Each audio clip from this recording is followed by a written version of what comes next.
This video touches on the topic of suicide. You might be coming to this video as a researcher or suicidologist who engages in this subject matter in your work, as a survivor of suicide or suicide loss who has been personally impacted by this subject, or as a policymaker looking to translate research into policy. However you're showing up today, the topic of suicide can evoke a deep pain and emotion. Before we begin, I'd like to start with a few grounding reminders, borrowed from Dr. Jeffrey Anslus. You may want to consider checking in with yourself to decide how and when to best watch this video. Maybe you want to watch it with other people. Maybe you want to watch it in the morning and not late at night. We invite you to bring a good heart, a good mind, and a lot of compassion for all as you watch, including yourself. Feel free to take a moment now to pause, reconnect with yourself, and reflect on how you plan on engaging with the content today. There are resources available to you should you want to talk to someone. Depending on where you are in the world, those resources may look different. In the description of this video, we've provided some places to start, with options to get help for yourself and help with supporting someone else. Okay. So for upcoming announcements, from the research project side of things, we have RO3 application reviews will be happening from 9 to 11 a.m. on 12/13. All of the reviewers have been notified. I don't think there's much more to say there, except that evening, center-wide, there will be a joint SCRC and UW Alacrity Center holiday party at 6 p.m. at John Fortney's home. Calendar invite has been sent out with a lovely little graphic, courtesy of some of the folks at the Alacrity Center. And announcement about this seminar series, all of our kind of center-wide presentations moving forward. There's going to be a refresh on the name and kind of the ethos of the All Hands and Methods Course Seminar Series for 2025. So the all hands spotlights are now going to be called the SCRC Public Talks, and that's going to be from February onward. Those are more outward focused in topic and intent. And then the Methods Course Seminar Series is going to transition to become SCRC Internal All Hands from March onward. So those will be more internal conversations, team report outs, discussions, things like that. Same dates, fourth Wednesday of every month. Is that what those are? Same time. And then Macy is also joining our team. Julianne, I'm going to pass it to you to just do a quick little intro of Macy. Yes, good morning. Macy joins us as of Monday, so it's day 3 and she's starting strong. She'll be the clinical training coordinator is the official title for both CSPAR and SCRC, and in her role, she'll be helping us with the coordination of both of those talk series and making sure we're coordinating with speakers and getting notices out and recordings available to folks. So you'll be seeing her name a little bit more with reminders and stuff that's coming. I'll just also say Lucas and Methods Core, Annie has been helping with the seminar series. You've done a wonderful job this past year, and Macy will have some big shoes to fill in terms of the tidy coordination and getting everybody where they need to be. So thank you all and welcome Macy. Yay. Woo. All right. I think that was all for the announcements that I had. So I'll pass it to Molly. Sounds good. Thank you. Well, I have the great honor of introducing Dr. Anna Radin, who is here with us presenting on balancing pragmatism and fidelity in the context of randomized clinical trials. So this is going to be a great presentation, and I just want to highlight a few of Anna's extensive qualifications that make her perfectly poised to do this presentation for our group.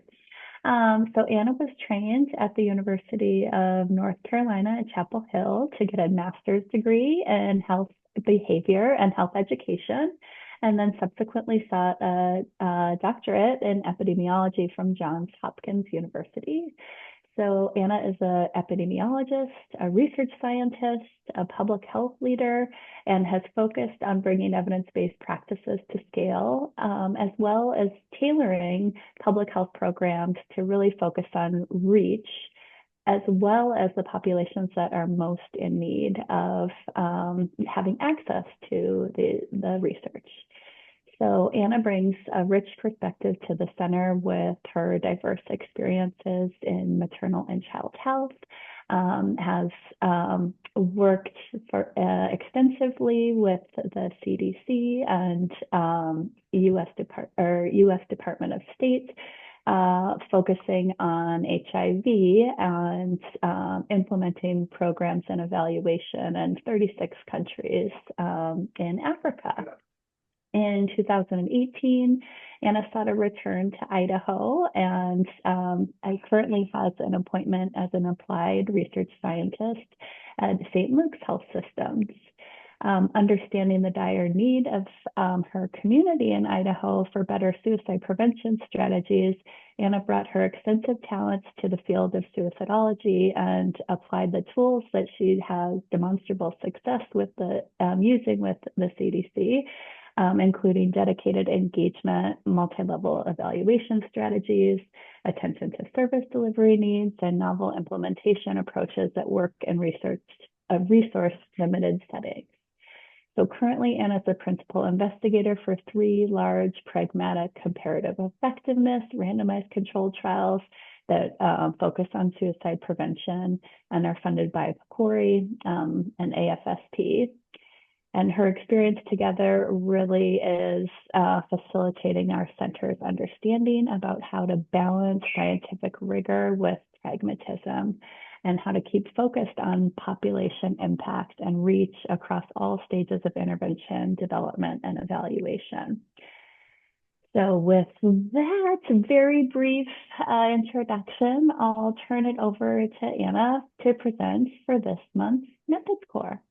Thank you, Molly. And thanks everyone for being here today. Happy Thanksgiving Eve. I wasn't sure how many people would turn up this Wednesday, so it's really nice to see all your faces. As Molly mentioned, today I really want to focus on the topic of reach, why it's important, and walk through a little bit the difference between 2 different types of trials that we use in public health and medical research to learn about interventions: comparative effectiveness trials and efficacy trials. There's some important differences across multiple domains, and so I'll walk through that a little bit. And then we're going to pause for discussion, so I hope folks are feeling interactive today. We can decide based on the numbers if we want to have just a single group discussion or go into breakout groups. And Lucas or whoever's moderating, I'll defer to you on that decision.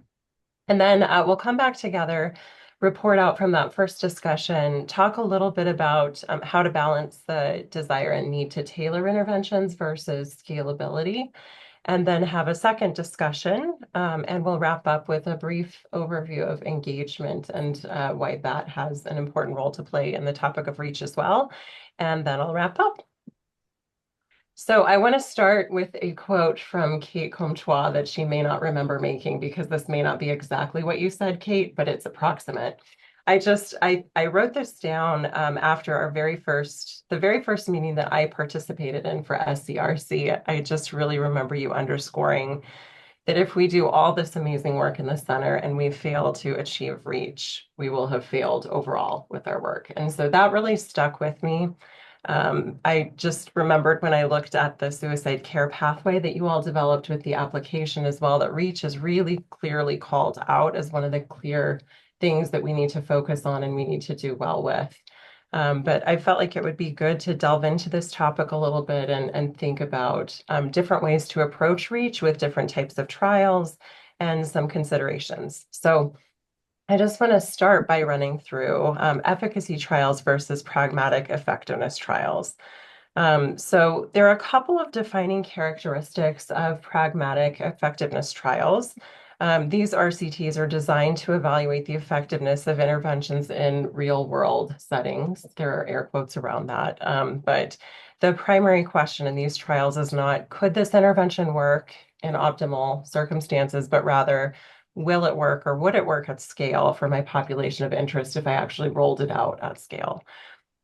So when you're doing pragmatic effectiveness trials, you want to be comparing interventions that already have an established record of efficacy. Generally, that means published efficacy trials. And in some cases, when we don't have solid efficacy data, we may be doing effectiveness trials of interventions that are in widespread clinical practice. So maybe there's no efficacy data, but everybody's using the intervention. In efficacy or effectiveness trials, the focus really is on implementing the interventions in normal care delivery settings. So we're not bringing in another, like a higher cadre of staff than would be available to deliver the interventions. Typically, fidelity, meaning adherence to the interventions, is measured but may not be tightly controlled in these trials. That's an important difference from efficacy trials. And we tend to have a higher tolerance for variation in the dose of treatment delivered and the dose received by participants, as well as how the treatment is delivered. So just in summary, the primary goal is to develop generalizable knowledge that will inform healthcare decisions. So I found a really nice framework that compares RCT types, so comparing efficacy trials to pragmatic effectiveness trials. This is from the NIH Pragmatic Trials Collaboratory, and so the next 9 or so slides are based on these different domains that they outline. So those purple petals will walk through each of those in the next slides.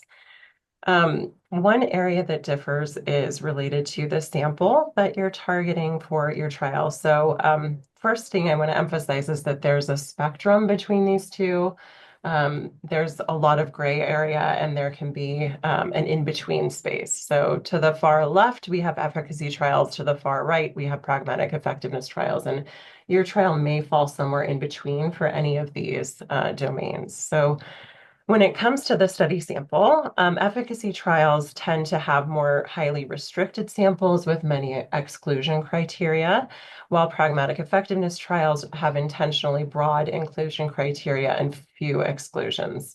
So really your goal is to get a sample that's representative of your full population of interest with the indication, the clinical indication that you're studying. So for example, in our SPARK trial, really the only criteria we have is some positive indication of suicidal thoughts or actions, but we're recruiting patients with low levels of passive ideation all the way up to patients in acute crisis. So that sort of range of experience is typical in pragmatic trials.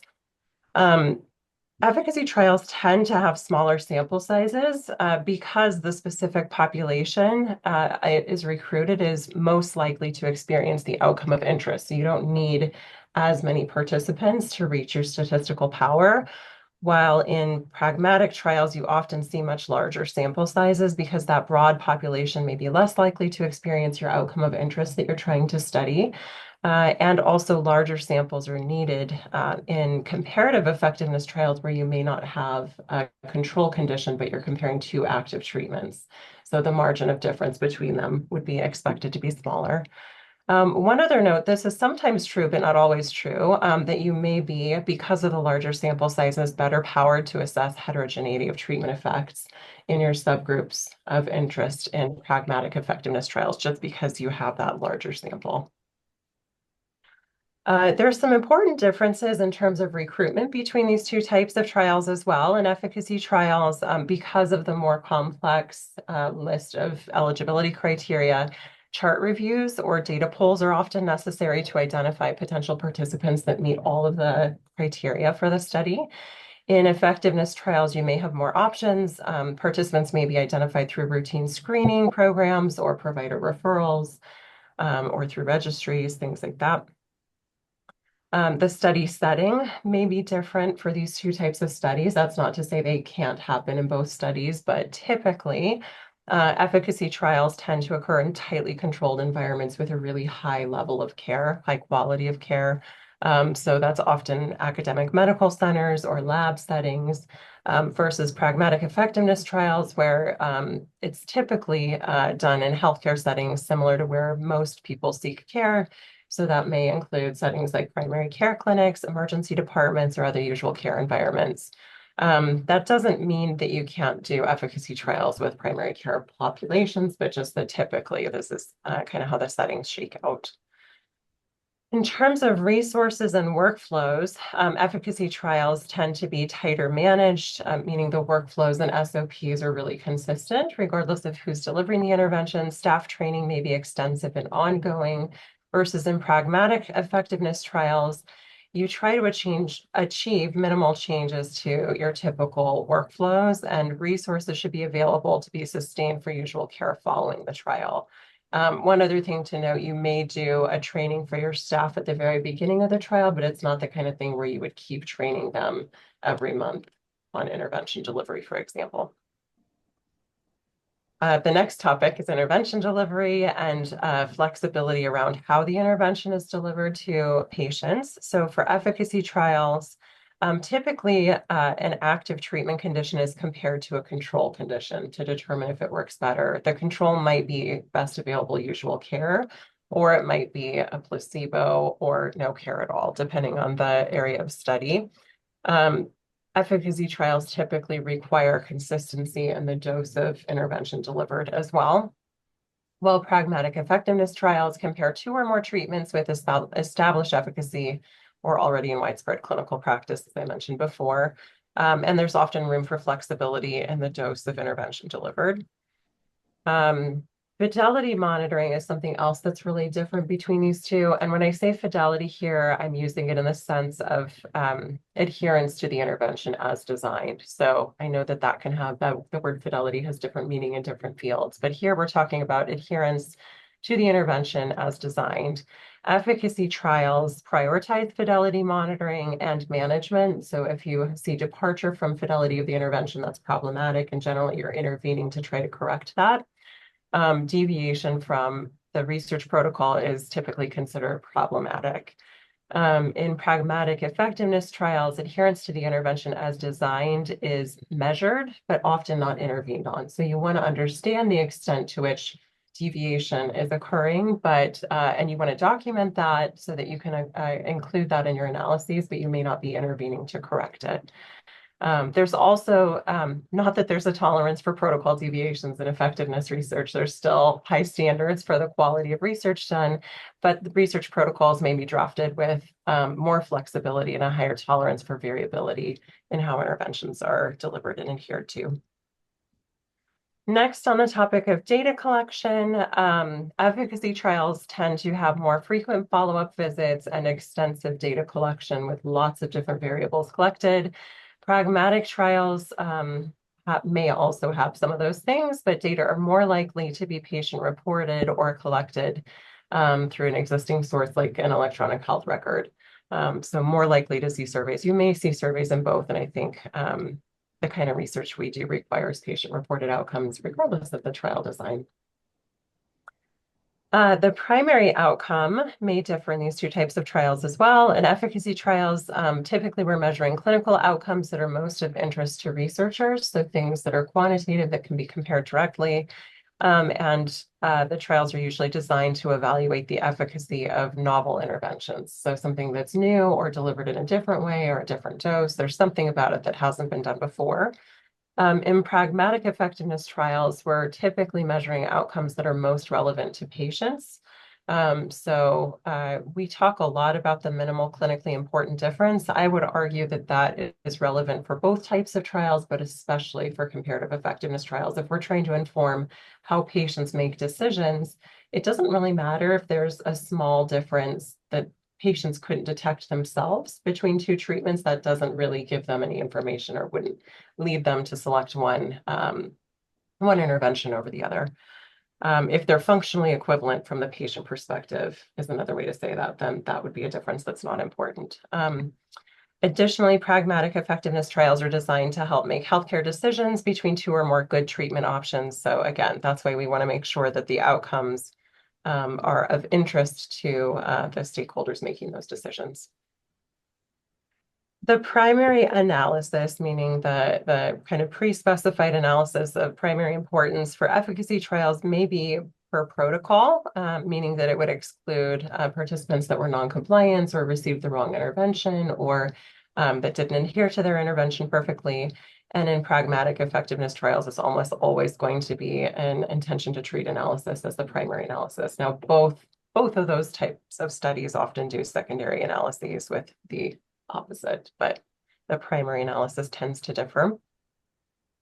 So that was all 9 of those petals from that flower I showed you at the beginning. Those are kind of the 9 domains where we see differences. And I mentioned a couple times, I think, that these differences can occur on a scale from most similar to efficacy trials versus most similar to pragmatic trials. So if you look at this wheel here for each of those domains, there's a 1 through 5 rating that you could score on each of those areas. And so I think we're going to take a pause and we can either do a breakout group or a big group discussion. But I think it'd be interesting to take an example trial, maybe SOARS, or another trial of interest to this group, and talk through each of these domains and where that study falls on the efficacy to pragmatic effectiveness spectrum for each domain.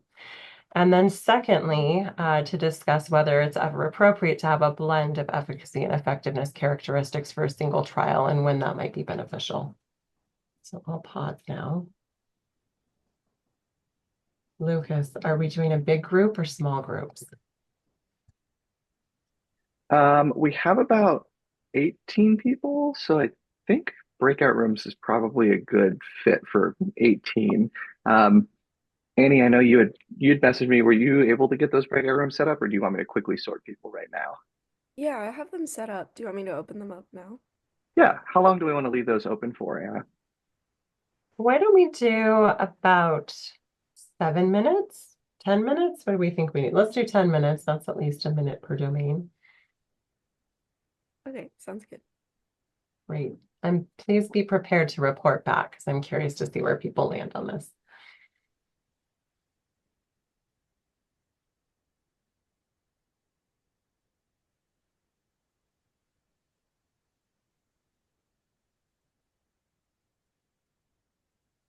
Oh, and then Lucas, did you want to be in one of them or? Yeah, that'd be great. I'll jump in. Can I jump in with Sarah Danzo in room 5? Yeah. I think I can just click on it and join it Okay, cool. because I'm host. We have Lucas. Hello. Hey, y'all. I I think may just observe and listen because I still don't know I much was at gonna all say about you any of two the are the studies. names of people who just joined, right? So I was Yeah. gonna say maybe good if Lucas is joining us. Yeah, that's what I figured. I would join one with newer folks to jump in and contribute. Cool. Amazing. Okay, so we're discussing a trial of interest being SOARS, it sounds like, that falls efficacy, pragmatic effectiveness spectrum. Yes, we can do source, or Sarah, we could talk about wise path and like what it could eventually be. Just Sure, because let's do that, that because I know it better than SOARS. yeah, that makes sense to me. Um, okay, so where it falls in the efficacy, pragmatic effect, I guess that wise path is a tricky one in that it is very much. So, Jasmine and Macy Wise Path is one of our RO3 projects, and it is meant to be an adaptation, like co-design adaptation and kind of user evaluation project. But what we learned in our initial kind of needs assessment co-design phase was that it needs maybe a bigger updates than adaptations will do. I think it needs updates instead of adaptations is probably the best way to phrase that. And so I think we were initially thinking of it as more on that like efficacy pragmatic, like thinking of how we could implement it in a setting at scale, but are now backing up into what changes are needed before we can even get to that. Lucas, would you, from what you've sat in a lot of these meetings, is that where you would think of it? Yeah, yeah, that makes sense to me. And just for context, the it of Wise Path is an app that is like a Sorry, paired yes. dyad between parents and adolescent young adult patients. That was originally used in, was it originally used in juvenile justice system? and Oh, is being adapted to, like, there's some elements of the support that is provided there that is actually relevant and very useful for suicide care. Um, yeah, correct me if I Nope, misexplained that was any of that. perfect. I forgot to tell you what the app actually was. Yeah. Yeah. Um, and I would add, the content isn't actually what we got feedback on needed a lot of updates. It was more of the like app itself, the stuff oh, that's harder for us to do on a small budget. yeah, Um, definitely. so it could be it needs just adaptations, but we are not really able to test that on our budget. Hmm. Uh, so we're doing what we can. And anyway, on this question, I think that's my thought on the first one. Um, Yeah, and and I then think that's a really interesting, like, point to maybe bring back to the group of, like, going through this early co-design process with the DDBT and most framework. Like, if you had just jumped into doing a comparative effectiveness trial and got a third of the way through it and realized, oh my gosh, we actually need to do this efficacy trial, like, you've just there's so much work to get that rolling, and now you got to yeah, change the whole thing. So I think that really demonstrates the value of this early work that we've framed SCRC around. yeah, yeah, it is. It's a weird one. Yeah. Um, and then is it ever appropriate to have a blend of efficacy, pragmatic effectiveness for a single trial? I will fully admit my brain is only half working, and so that sentence only half makes sense, but I think yes. I think um is it ever appropriate to have a blend? I would think yes. Wouldn't I that? think so too. Okay. I'm like, is this a trick question? That feels like it would make a lot of sense to me.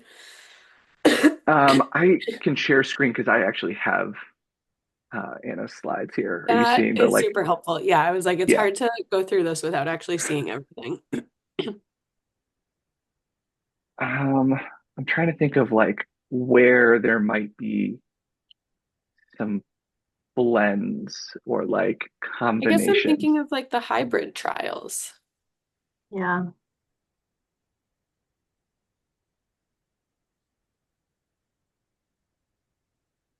Um, I've definitely worked on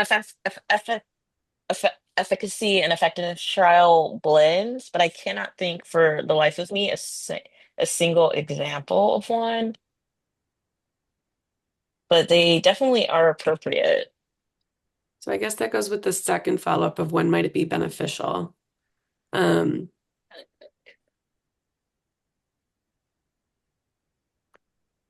I mean, the big thing I think of is just like once you're putting something in a real world setting, even if it's got all the evidence for kids with depression, kids don't ever just have depression, right? So, Right.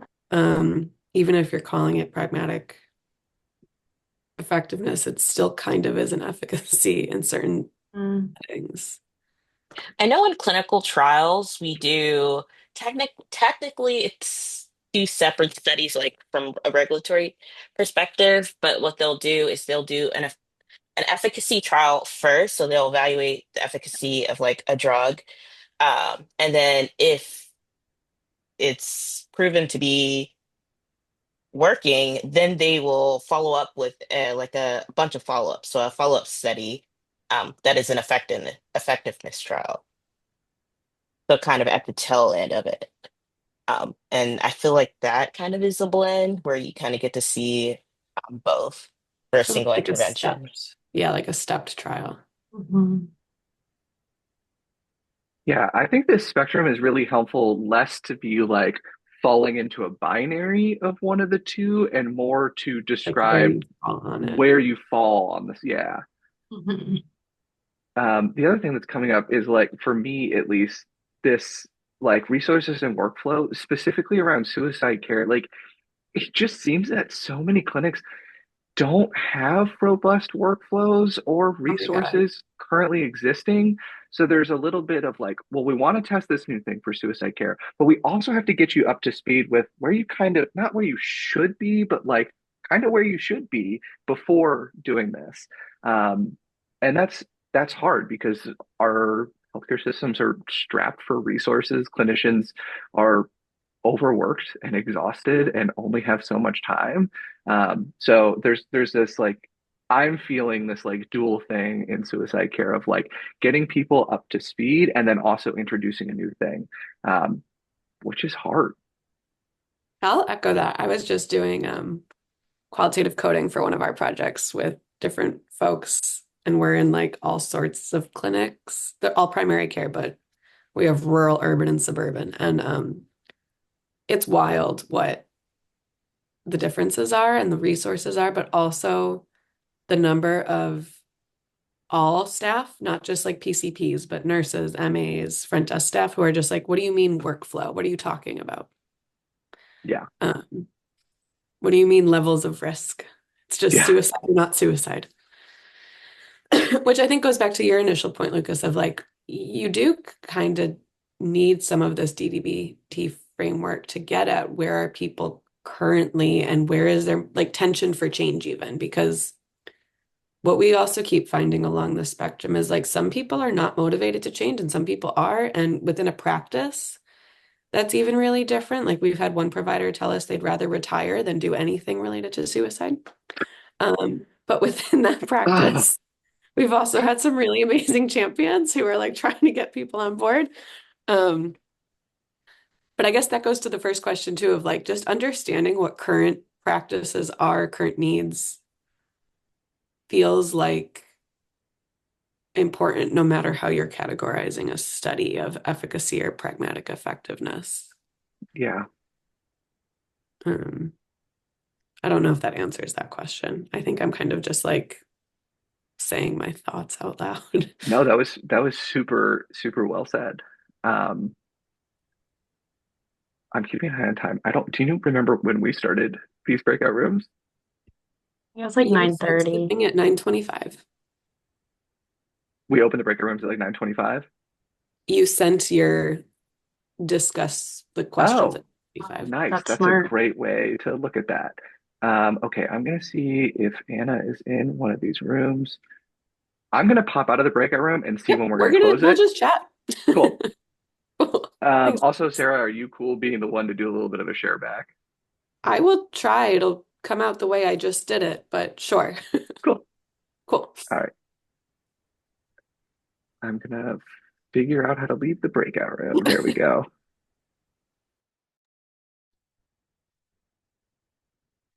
Hello. Did you set a timer for 10 minutes or I did not set a timer for 10 minutes?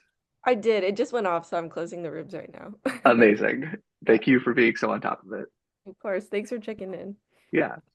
Oh, see. I clicked the wrong button, so I left my room instead of just waiting. No worries. That is okay. Kate asked while we were in the room if the wheel was available to look at in the Uh, breakout room. But I can drop it in there in case it is a portion of our next conversation too. I should have thought of that.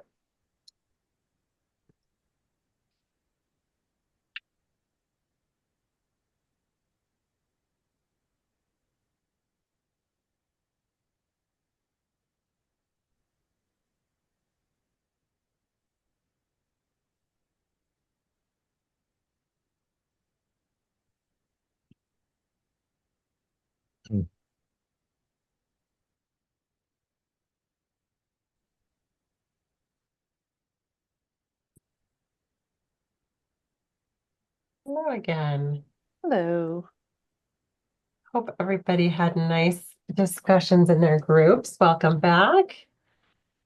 How many breakouts did we have, Annie? We have 5. Okay.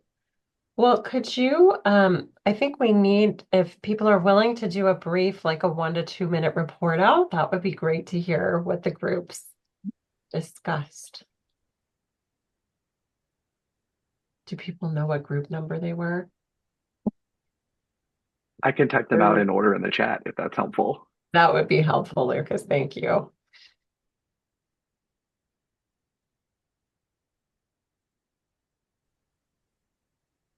Okay, let's start with room 2. Keeney, can you kick us off? Yeah. I love how like you left the room and you're like, Keeney, you're reporting out. Um, Yeah, so in our group, we had Carrie, Diane, me, and Anna. And we kind of first talked a bit about like where we all fall. I think Diane was part of like a 25 site pragmatic trial, which was impressive. And then on the other side of the spectrum, I do a lot of lab-based work. And so I think I go where my preference is even further beyond the efficacy part of the circle into kind of the lab controlling specific elements to look at what we should be targeting for intervention. And so that's kind of where we fell.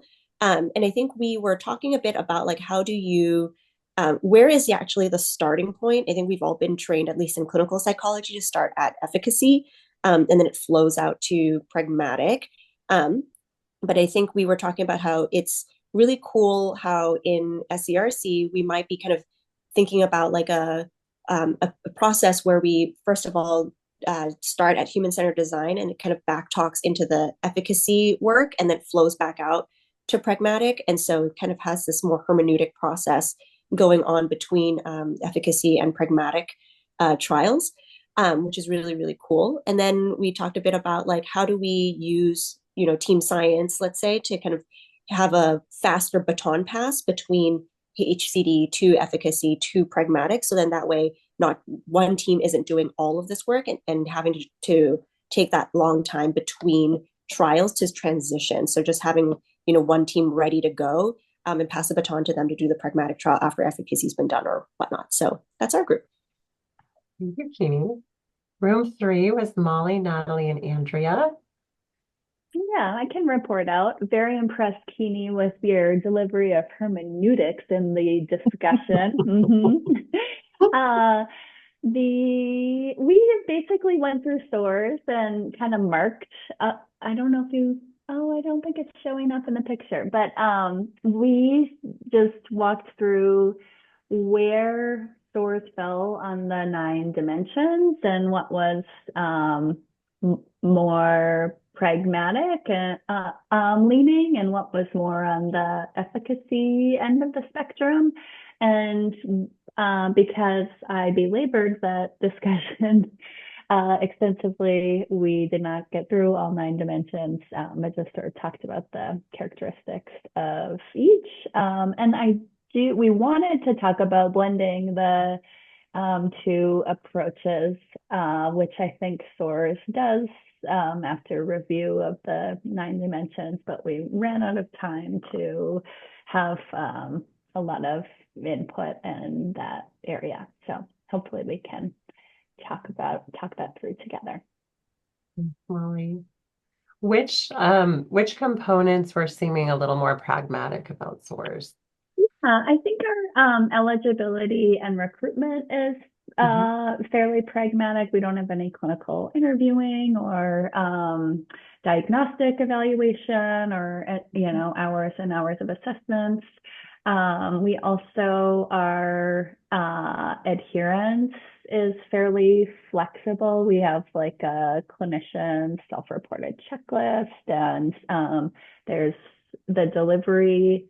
There are modules, and you need to remain in the content of the module, but the clinician can make some decisions about what's most appropriate for the patient and the caregiver based on what they've learned in the first session. So more flexible. I think where we were closer on the efficacy end was around the like expertise and resources that we have in our setting. And kind of limits the generalizability. Thank you. Mm-hmm. All right. Room 4 was empty. Okay, room 5, Jasmine, Macy, Sarah, and Lucas. Can report out on us. We mostly first introduced ourselves to each other because none of us had met other than Lucas.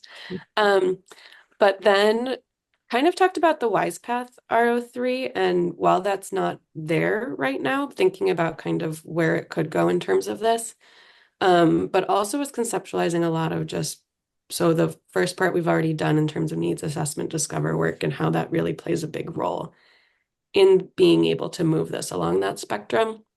And talking about, especially within primary care settings that look really different and have different resources and not wanting to jump ahead and start within the setting before getting some data initially and assessing people's kind of like both clinic and practice needs, motivations, but also individuals within it. And so we kind of went off topic, but also stayed within this, where does it fit along the spectrum, and what are the needs, and how can we do this, being able to move forward in a way that makes it the most kind of streamlined versus having to do multiple separate trials. Nice. I feel like that was a theme in ours as well. Like, how do we get around 25 trials for each intervention and like 30 years of research. Exactly. Yeah. Great. Thank you for that report out. And then last is Kate, Trevor, and Dinah. I think we went through the Ampere study. We didn't have the wheel in front of us, so we were doing our best to remember all the elements of the wheel. And so, Dinah, speak up if you remember what the thing was that we were thinking was particularly efficacy about Ampere, but we couldn't remember. I think in general, the same things apply as Molly was saying with SOARs, that that really the richness of the academic environment is, one of the things that makes it sort of least, more efficacy oriented. And recruitment will include some kind of pulling data from the health record and identifying cases to the clinicians as possible participants, to expand expand recruitment over clinicians just knowing it themselves. But I think it was interesting to me in reflection on, like, compared to what you did with having Epic flag things for people, which I think is more pragmatic. Like, maybe there are some ways to do things in a more pragmatic way, even if you are kind of trying to boost recruitment to your study, rather than counting on clinicians, which is such a problem. Because when you're in a session, you're in the wrong headspace. That's just the reality. I'm terrible at recruiting for studies myself with patients, even studies I totally believe in. So I think that alternatives are critical. Great. Well, that was a really helpful report outs, and sounds like some interesting conversation. This is the SOARS slide that Molly and her team were hoping to show earlier. So yeah, thanks for marking on there. You can see a little bit of a spider web if you were to connect all those dots versus a circle. So kind of cool. All right, I'm going to pivot a little bit and talk about when it's appropriate to tailor, and when we need to set down individual tailoring and think more about scalability. I think there's a tension between optimizing an intervention for a single individual versus achieving a high degree of feasibility and scalability. And I want to share an example from my former life as a public health person working in HIV and maternal child health programs. I'm going to share a story from Nigeria related to supply chain challenges and antiretroviral medications. So Nigeria is a country with a really low HIV prevalence, under 5%, but an enormous population. 25% of Africans live in Nigeria.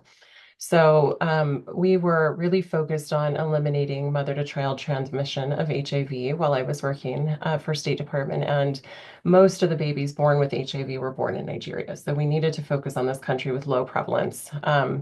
Another challenge in Nigeria is that the population is really distributed across thousands and thousands and thousands of communities, with lots of small healthcare centers that lack physicians to be able to prescribe antiretroviral therapy. ARVs are a complex class of drugs, and so typically they're prescribed by physicians. And Nigeria's HIV program at the time had not identified a single first-line regimen, but had listed about 20 different regimens combining different combinations of antiretroviral medications that were options that a prescriber could choose from. So there were a series of approved available options, but no single first line. And this model is, we consider a very medical model. It gives a lot of power to the prescribing physician to carefully assess which regimen would be best suited to each of their individual patients, given her labs, given other clinical characteristics. However, it did not acknowledge that most community health centers, where the majority of patients sought care, did not have physicians on staff. It also did not acknowledge the enormous supply chain complexities in delivering all those different medications, which would be needed inconsistently in small and unpredictable amounts at every single health center, given their low prevalence of HIV. So ultimately, the government opted for a more public health model and approach to their prevention of mother-to-child transmission and other HIV programming. They wound up selecting a single regimen that involved a fixed dose combination drug. So that's one pill once a day, that's well tolerated by most patients and was more heat tolerant than other formulations, which is really critical when sites lack electricity for refrigeration.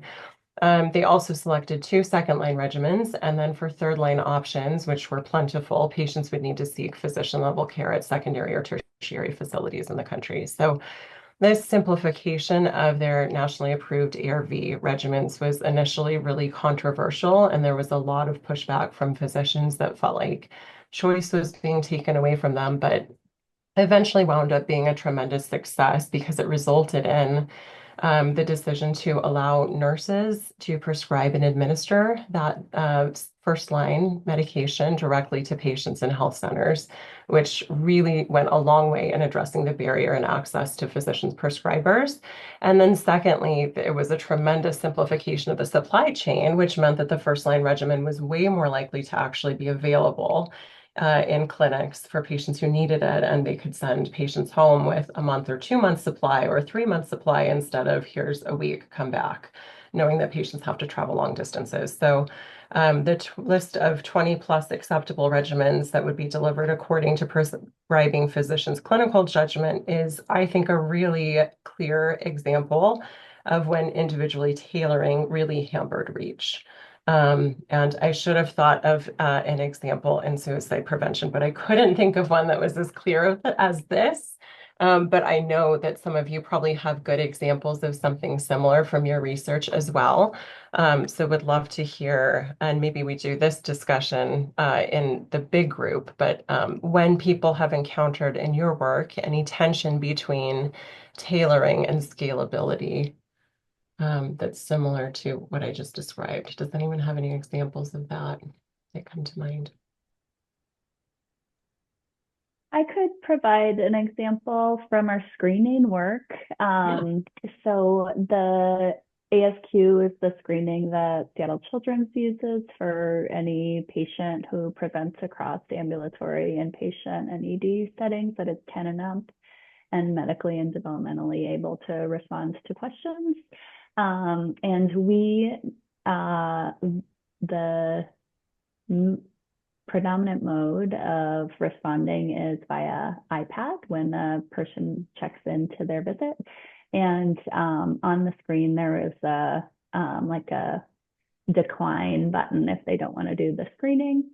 And our group identified that there was a predominance of Asian and Black youth who were declining the screening when prompted, which made us sort of consider, do we need to have a tailored approach for these populations for screening to increase the acceptability of screening and reduce the declinations upon prompting to complete the screening, but how to implement different screenings based on a vague indicator like race or ethnicity presents a lot of challenges for a healthcare system. So I think that is one issue where this tension has arisen in our work. That's a great example. Thank you, Molly. Any other examples jump to mind for folks?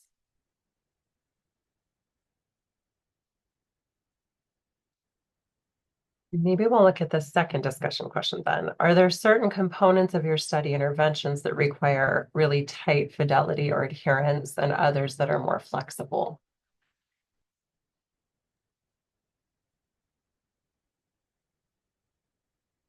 I think one of the things we've been addressing in the in our STRIBE study is that the most critical piece is how the physician or the behavioral health care manager, their very first discussion of suicide with the patient is like not flexible. Like you cannot do this intervention later.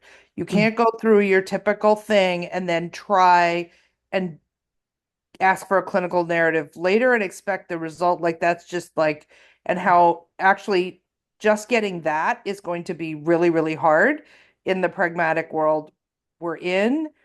But we've been talking about once you are starting with a narrative rather than asking all the standard questions, that we can have a lot of flexibility in how you do that. So the ASHI model that was originally developed with adults focuses on doing kind of a narrative interview, process. But Laura and Lucas and Natalie and I were talking at our last meeting about for young kids that may not work as well for them as more activity-based strategies. And we were talking about safety planning that my colleague Ashley does in Nepal and Pakistan that's all based on stickers because people don't write. Written documents are not the way to go. She's done all these really sophisticated, lovely stickers that people can then use. And so we were just sort of talking about like how could we offer flexibility for the patient because then like would stickers appeal to our 26-year-old soldier from Joint Base Lewis McChord, as well as it would, so we were talking about like trying to set up something where the narrative itself could be quite flexible, but the fact that you didn't do something else first would be something that would have to be held constant or it kind of undercuts the whole point. That's a perfect example. Okay, thank you. The third question, this is a big one. What are the primary barriers to reach in your studies? I can give that one a shot. And I mean, I think the thing that that question makes me think of is how you measure reach, which isn't exactly what you're asking, but like when you're thinking about who you want to reach and like you have to figure out a way to measure that as well, right? And there's all these considerations when you're thinking about like what the denominator is. Like, are you focused on, like identifying the population at risk and trying to reach those people, or are you like going with some other, denominator? And like how you define that can dramatically like impact how you assess whether or not you're actually reaching people and whether or not you want to make changes, right? So I'll just give like a really quick example because I know we're close to the end of the hour, but I was working with a master's student interested in looking at suicide care disparities among Black youth. Actually, she originally I think worked at Children's. Brittany Udo, some of you guys might recognize her name. So we looked at how like measuring screening, assessment, safety planning in the Kaiser Washington system when you look at just the among kids that were receiving care. So she was just interested in youth 13 to 17 years old. When you look just like within the groups of youth that are receiving care, we looked at primary care separate from mental health specialty. We compared white and Black youth. And like at the point of care, there were no differences. And her hypothesis was that Black youth would be less likely to be screened and less likely to report suicidality. We didn't see that. Like the confidence bands totally overlapped. But when we looked at white youth versus Black youth at the population level, so the level that like the of enrollees that Kaiser's responsible for, then we saw definite disparities. Like white youth were much more likely to be screened than Black youth. So it was interesting because, and that's likely because Black youth are less likely receiving care, the types of care when they would be screened first for suicidality, right? And then engaged in care. So that's what that question makes me think of. And yeah, it's not exactly what you're asking, but it's a really important concept, and how you define your denominator affects what you're measuring. Yes, that's a really smart response, Julie. And I'm really glad you brought that up because I did not include anything in this presentation on measurement of reach, but that's a huge challenge. So thank you for planting some questions for us to mull over. I'm going to breeze through. This is my, I think, last slide or two before wrapping up. And kudos to Lucas for this content. I think he really got me thinking about how engagement and reach also go together.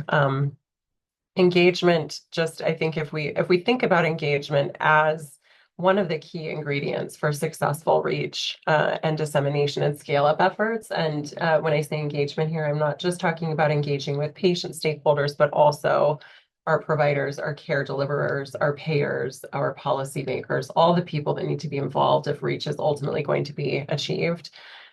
Thinking about research as relational, spending time and effort doing newsletters and things like that, in-person meetings whenever possible.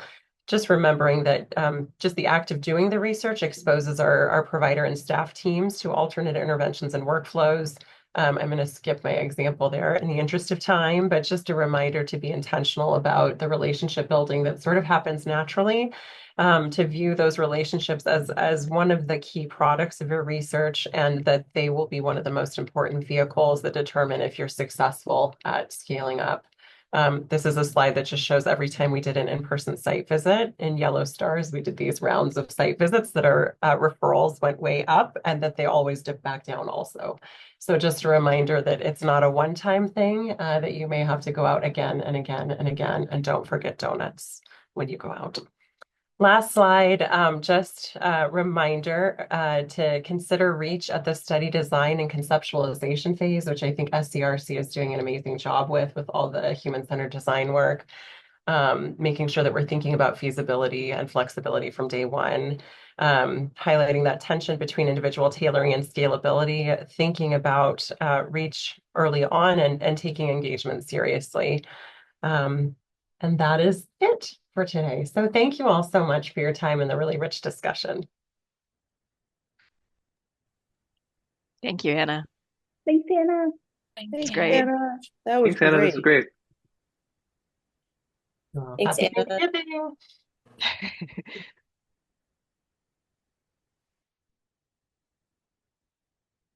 Thank you for watching this seminar from the University of Washington Suicide Care Research Center.